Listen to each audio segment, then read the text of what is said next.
আসসালামু আলাইকুম এভরিওয়ান, নতুন একটি রেসিপিতে সবাইকে স্বাগত জানাচ্ছি। আবারও আজকে শুটকির একটা রেসিপি তৈরি করে দেখাবো গাইস। তার আগে বলে দিচ্ছি, এখনও যদি আমার চ্যানেল কিংবা আমার ভিডিওতে নতুন হয়ে থাকেন তাহলে অবশ্যই চ্যানেলটি সাবস্ক্রাইব করে পাশে থাকবেন। বেশি করে পেঁয়াজ রসুন ভাজা ভাজা হয়ে আসলে কিন্তু দিয়ে দিলাম 1 চামচ মতো রসুন বাটা, কারণ শুটকির রেসিপিতে সবসময় রসুন একটু বেশি দেওয়ার চেষ্টা করবেন। আলু কুচি, টমেটো কুচি, সাথে দিয়ে দিলাম সেওয়া শুটকি।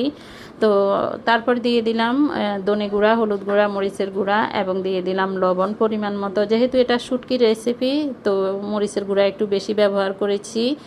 এই রেসিপিটা যদি একটু জাল না হয় তাহলে অবশ্যই খেতে ভালো লাগবে না। তো ভালো করে নেড়ে ছেড়ে আমি 5 মিনিট মতো ঢাকনা দিয়ে রান্না করব। এতে অনেকখানি জল বেরিয়ে এসেছে। তো এখন দিয়ে দিব আমি পুঁই শাক, কারণ এই রেসিপিতে পুঁই শাকটাই হচ্ছে আসল।